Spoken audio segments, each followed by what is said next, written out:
Hey, Alon, thank you for joining us today. As a way of getting started, give us a little background on yourself. Pleasure to be here. Thank you for inviting me. Alan Luxembourg. I am 34 years old. I have two children, one of 10 and one of 7. So a lot of fun with COVID and homeschooling extra. Married 10 years almost. So the big one coming up. And I am working for Barracuda Networks as a regional director for the Benelux region. So that stands for Belgium, the Netherlands, and Luxembourg. And why sales for you? So I started my career very early in hospitality. That's because of my family, and I've always learned how to deal with people in different situations. So I had these part-time jobs here and there, helping doing dishes. And then I remember it very vividly. One day I was in a conversation with a customer, and he said, "I bet you can sell sand in the Sahara, right?" So I was like, okay, that triggered me. And he's like, I would love to hire you to work for me to sell cars. And I was like, I'm not very interested in selling cars. But it always dawned on me. And a couple of years later, I was headhunted for an IT company. And I kind of doubted, but I was like, sure, why not give it a try? And ever since fell in love with it. And was it a big leap or challenge because you go from hospitality to networking or computer networking? Exactly. So I always believe in hard work. And if I learned one thing in healthcare and hospitality is you work extremely hard. I was responsible for actually a restaurant in London, and I was also responsible for the budget. So sometimes I would put myself 6 days a week on the rota just to make sure I got the budget. And then somebody called me and said, listen, I have this great job. And it was telemarketing. And he offered me actually more than I was getting there working 6 days. And I was like, whoa, this can't be true. And then all the other things, he was a good seller. I still am in contact with him, but I took a leap of faith. It was quite different for me as well, because it was like we were 50 people in a room and we had to present to this company. So yeah, and they chose me. And it was very hard being a telemarketing sales, to be honest with you. But I had a hunger because I had my first child. So I decided to hit the phones very hard and made a lot of mistakes and a lot of angry people on the phone. But yeah, built my way up slowly. And how did you do that? Because you've had a lot of success for a young guy, especially that you didn't start in technology, you started in hospitality. I think that has to do with determination and fail fast, learn fast, and look back and learn. But I still think luck has a massive part in it. But I also believe that if you really work hard and you want to learn and don't become too arrogant, doors will open for you. So I think that really helped myself. I really, I'm a humble guy, and sometimes it doesn't look like it, but I'm very honest too, and I'm very loyal. So that really helps. Yeah, because I mean, hospitality seems to be one of the origin professions that people in sales have before they get into sales. And and so I think the best career advice I could ever give somebody is get into business to business. You get the base salary and the benefits just blow away like hospitality and retail and a lot of other roles.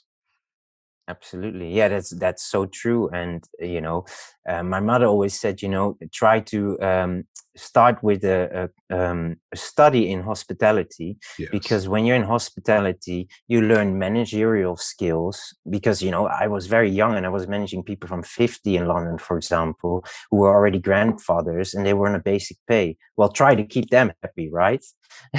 That was very difficult, and especially at a young age, and you had to tell people to clean tables which they wouldn't spot and you would see it. But yeah, no, I think you're very right. I also think in the military we hear a lot of Yep. examples that really helps, but that comes back to you need to be very rigid in your work ethic. When I started at the IT company, after 2 months, I got a key already to open the office because I wanted to be an hour ahead. because I was working in London, and in the Netherlands, they're 1 hour ahead. Yep. So I needed to come in early to hit the phones early, because if it was 9 o'clock, all the important people had busy meetings. So I had to be there earlier than that. And were you ever overwhelmed by the amount of technology? Because I went from selling software to selling network gear, and it's a whole nother world. Absolutely. Absolutely. And I think, that's one of the important things also in sales is, make kind of like a small joke when you enter sales, that you're not the brains in the room, and that you try to help the people, but the special people are your engineers who actually can talk the right language. But for me, I used to call people and say, I calling from this product, and I have this amazing product. Would you like to have a demo or stuff like that? And people would always say no. And I was thinking, why are they saying no? And then I started to talk about the trends in the market. Hey, we at the time was BYOD. We have a lot of customers that have issues with BYOD. How are you doing? And then they start opening up like, oh yeah, BYOD is a big headache. And how do I get my devices to connected to Wi-Fi? And we were in Wi-Fi. And then just let them talk. It's actually the 80-20 rule that really saved me there. And was that an adjustment? Because going from a manager in hospitality where people have to listen to you to people don't have to listen to you at all.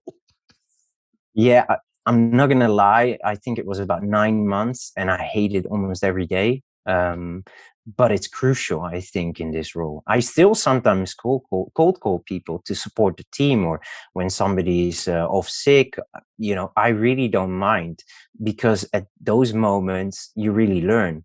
And I listened to your podcast, obviously, but I heard you say one thing that I don't forget. It's like playing chess, right? Yes. It's every time you play chess, the board is the same, it starts the same, but the outcome is always different. So. And that's it, because people think sales is this nice confined little thing, but no, it goes much like chess, exponentially, very quickly. Yeah. Yeah. And, yeah. Yeah. And I picture always like when you go to a birthday party from a friend, you meet new people, and you have to kind of like them. And when you introduce yourself, you slowly start to talk, and you already give them the upper hand because he's your friend's friend. So you need to be friends. And if you relate that to sales, think about that person not as you have to sell them something, but as your friend's friend.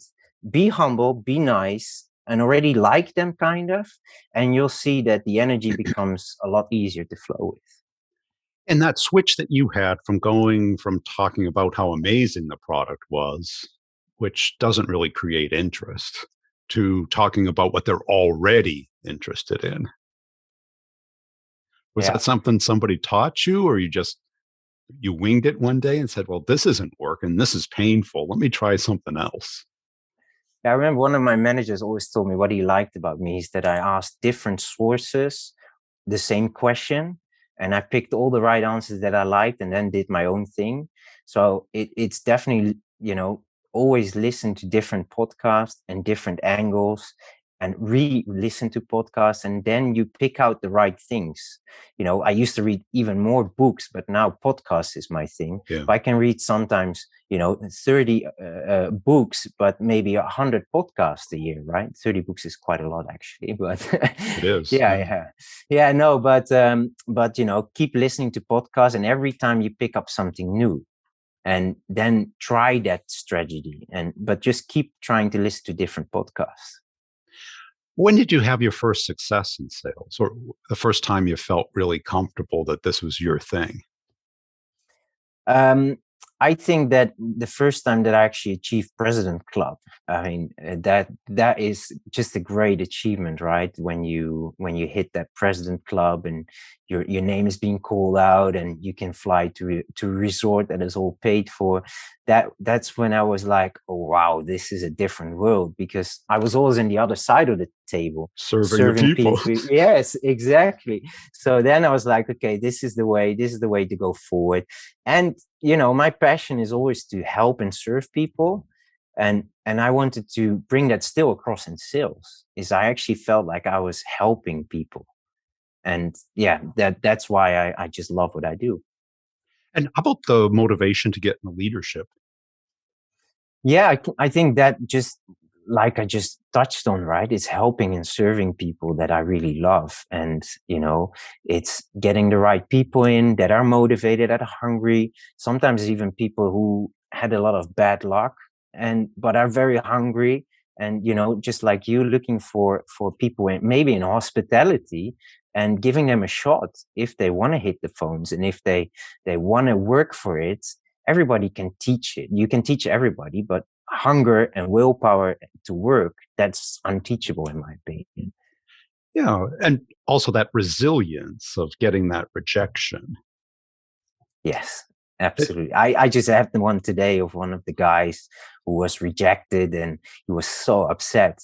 And he's a football player. And I said to him, if Messi misses a penalty at the World Cup and there's still 10 minutes to play, doesn't say I'm going to sit in the bench and not play anymore. He's going to try work even harder to find another goal to score, right? yeah. And that's what I mean. It's that's what separates us is if you can take the hits, but think about what did I learn here, and let's find something new.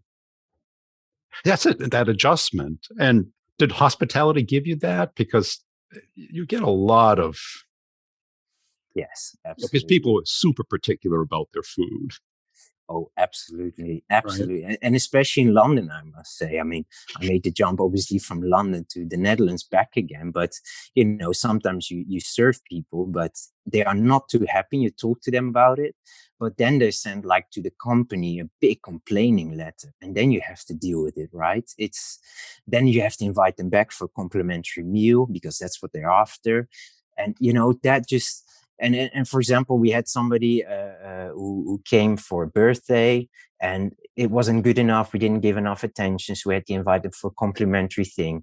But then, instead of being upset with them, I was always thinking, how can I make them more happy? So, we would do a special welcome back starter, or for dessert, we would bring them a love dessert with text written in chocolate for thanking them for their feedback. It's always this little extra, which we still try to do in sales, to be honest with you.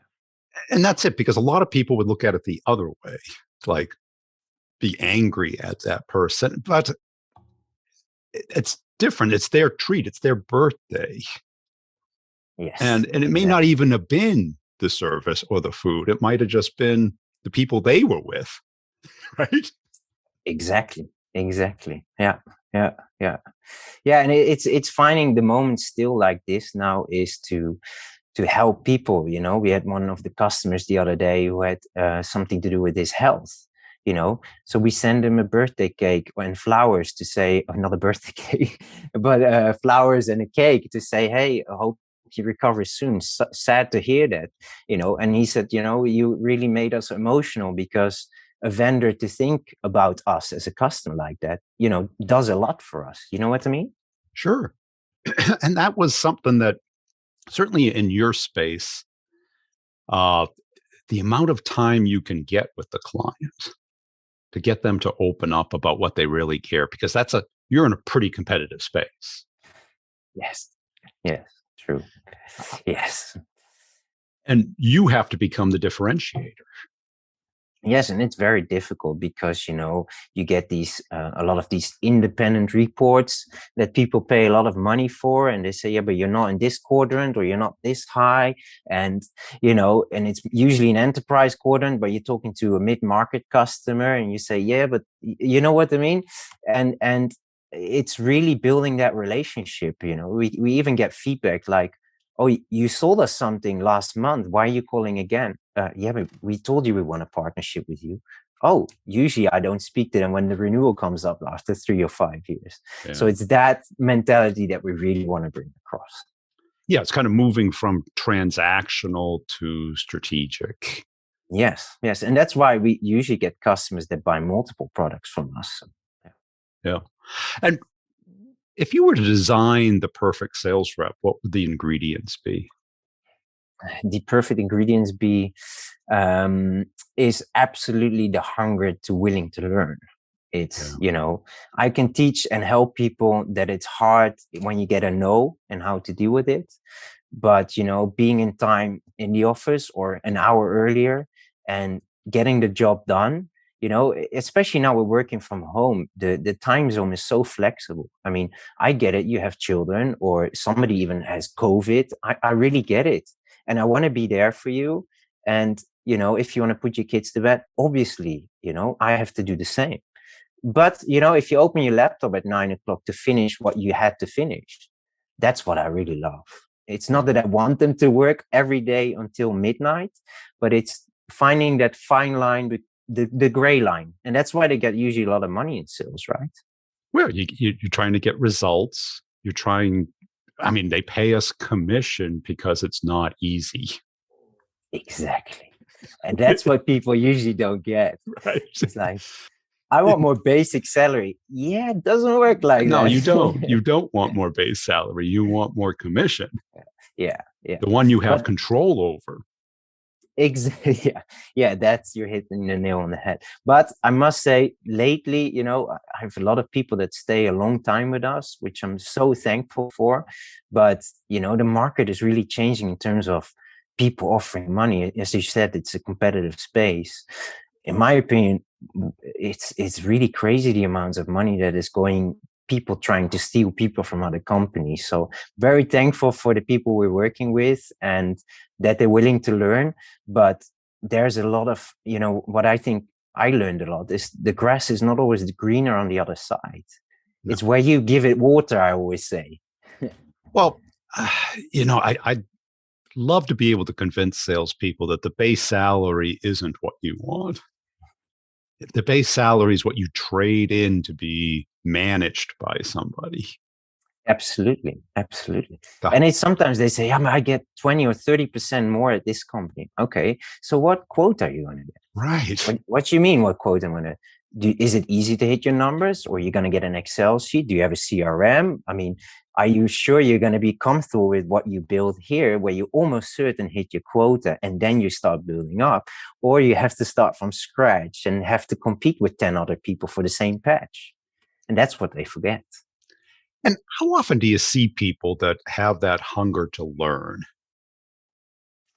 I think what I learned from my manager is to find those people that have that sparkle in their eyes, right? Yeah. And I made a lot of mistakes with recruiting, and I probably will still do, because salespeople are salespeople. So when you're recruiting, they're usually good, right? They're very good interviewers. Yeah. Yes. Yeah. So, but I think we're getting better, and also, it's never always guaranteed, but we're definitely getting better. Definitely. Yeah. Because something I kind of didn't learn last year, but kind of relearned or kind of lit up for me was this confirmation bias is the number one obstacle salespeople have. Yeah, that's absolutely true. But also, I always say, like, I learned from a book that we have a person on your shoulder. It is the book from Mo Goddard. I don't know if you read it, but he calls it Becky. And as salespeople, we're always a Becky on our shoulder saying, this customer wants to buy. So one of the things I learned is, when a customer talks, 80% of the salespeople want to answer. Oh, I have a solution for what he's saying. Yeah. But I really learned, like, okay, keep asking questions. Okay, well, why do you want this? And what is it going to do for you? What is the benefit? And the same for salespeople. Yeah. Sometimes I see people still making a mistake. We're in a call with a customer. The customer says something, and I picture the product, and they jump straight on it. But I'm like, you need to massage this in. So, and where did you get that curiosity?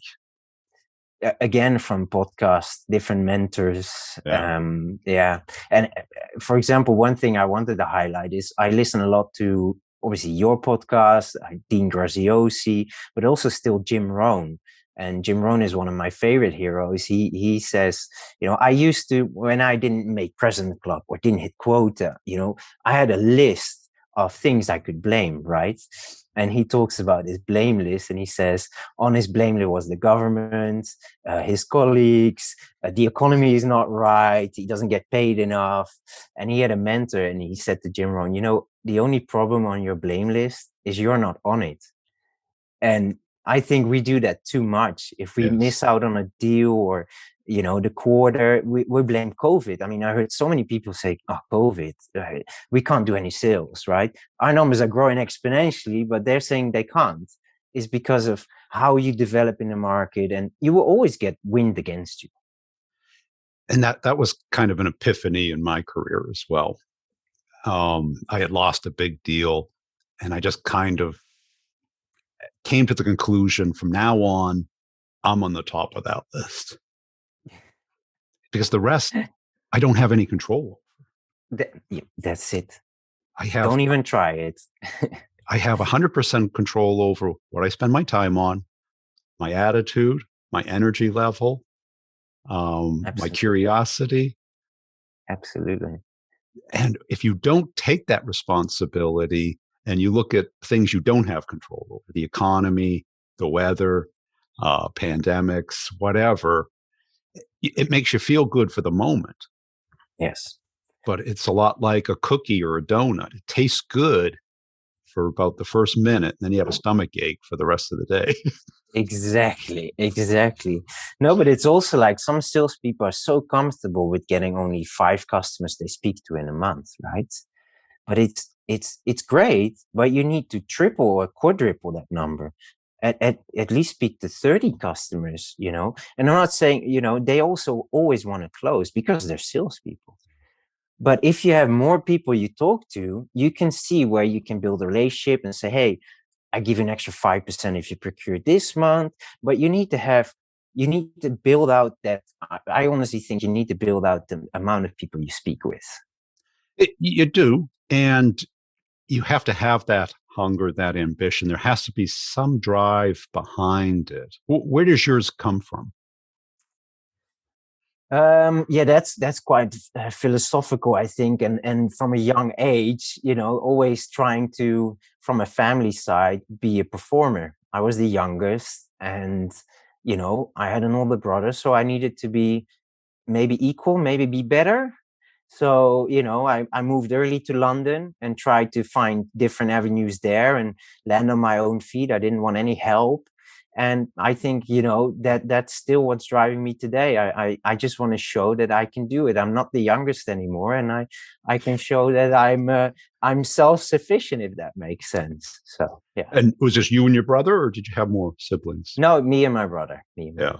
Who's also in IT. Yeah. Oh, what was the age gap? 1.5 years. Okay, real close. Yeah. And I don't find the youngest doing that well in sales in a lot of cases. What can I say? or the youngest tends to have more confidence because the parents have a little bit more experience by the time they get to you. Where the first one's like the beta. Yeah, I can see that with my own children. Right, you get a little training. Yeah, that's true. Yeah, that's true. No, I just think that I'm quite an emotional person as well. And then again, I used to have a blame list that was probably worth a book. And, then you start to adapt and, you start to think that what do I really want to achieve? Right.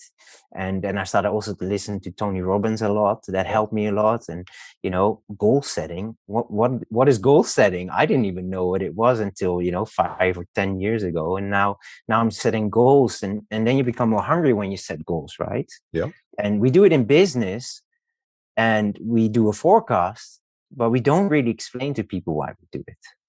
Yeah.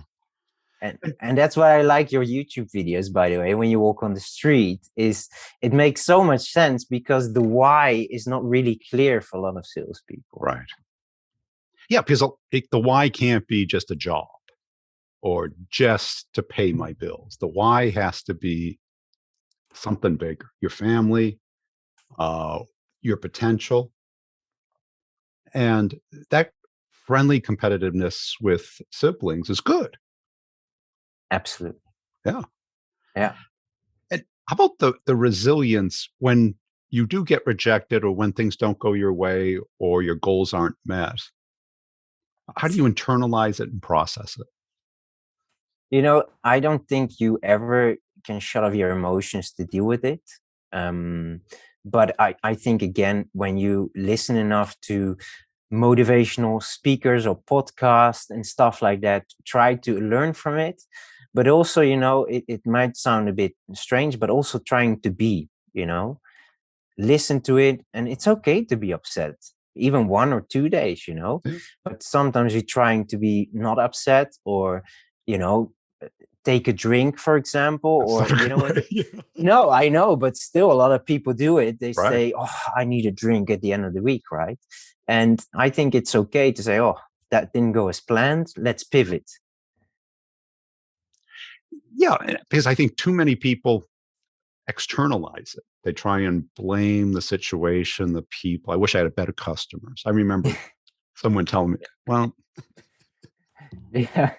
Yeah. well, do you have control over the customer? Or do you have control over you? Yeah, no, exactly my point. Yeah. And what do you think separates the very best reps that you've either experienced, worked with, observed compared to the average?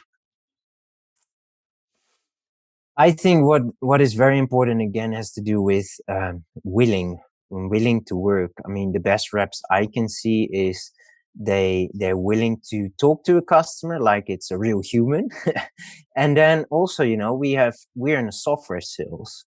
They demo our solutions. The best sales show it. They're in a call with a customer, say, you know what? We don't want to show you slides. Let me show you how it works. And they click through it. Do you want to start a trial? Let us help you with the trial. And I absolutely believe, you don't need to know if they start asking technical questions, Right. but just when you're comfortable showing and actually showing a live demo, that makes all the difference. Yeah. And that's it, because a lot of people think they can't get passionate about something like what you're selling or what I've sold in the past. I've always said, if you can't get passionate about it, how can you expect your customer to get passionate about it? Absolutely. Absolutely. And that's why, we get a lot of job offers and stuff like that. But that is the one number thing I ask myself is, can I actually sell this, and can I believe in this product? So yeah, I 100% agree with you. And where would you like to take your career? I always said that I want to become a CEO. It's quite difficult, obviously, to become a CEO, but a lot of people are now on LinkedIn CEOs. Yes. On LinkedIn, it's easy to become a CEO. Exactly. So no, I think, leadership is definitely a route I want to explore and develop. I love working with people, and I really want to grow people. I think if I learned one thing is, don't take the credit as a leader. Support your people and let them take the credit. And if they're about to fall, help them, protect them. And when you turn around the deal, let them still take the credit. And wherever in leadership, you'll need those skills. But I definitely want to become, a board member somewhere, or a vice president level somewhere. So I want to definitely grow that career. Yeah. And for the people who are listening that aren't having the success they desire in sales, what would your advice be? Talk to others, whether it's your competitor or not. I remember when I actually joined Barracuda as well. It's an American company, Yep. and we have an internal Active Directory. But I started to call people in America from my role and say, "Hey, I just started in the Netherlands. Tell me, what are you doing?" And they were like, "Who are you?" But this is for me normal, because I'm a very outgoing person and I talk to a lot of people. But I think absolutely do that. Talk to people, whether it's in the same industry or different industry, but talk to other people. That's the only way you learn. That's it, because a lot of people, like what we call in the US, the water cooler crowd. These are the people, the disgruntled people, the people who don't feel the territory is worthy of them, or their manager doesn't like them, or they don't like their customers, customers don't like them, and they commiserate instead of find the best rep at the company who should not be the best rep. That person who has that weird territory that you don't even think there's a computer in the territory, but they're crushing it. Yeah, exactly.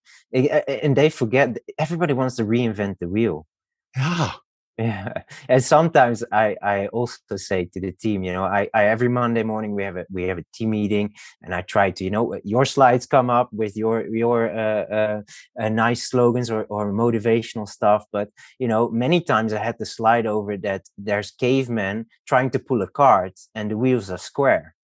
And Yeah, the guy's next is saying, "Hey, I have a round wheel here." And it's like, "No, we're too busy. We're too busy pulling the carts while the yeah. solution is there," because they're so focused on their patch, their territory, what they're selling. But be more open.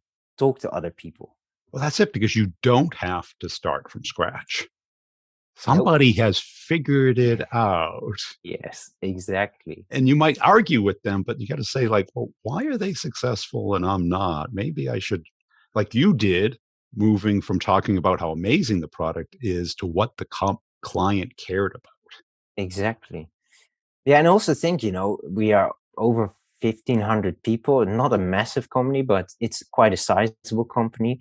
Talk to different departments. I mean, we have now the best relationship ever with marketing because, we care about what they do, but many times sales say, yeah, marketing leads, the leads are weak, right? I mean, you heard that probably many times. But for us, marketing is working so extremely well because we have an amazing relationship and we're actually thankful what they do. Yeah. We always think, yeah, sales is we pay your jobs, right? Legal or shipping or whatever department it is, but it's actually everybody pays everybody's jobs. Yeah. Cool. Hey, appreciate your time today, Alon. Where can people go to connect and follow you? Absolutely, LinkedIn. They can send me a private message. All my details on there. If they use smart tools like Lucia, I'm not making commercials, but they can find my cell number on it. So, yeah, that's the best way to connect with.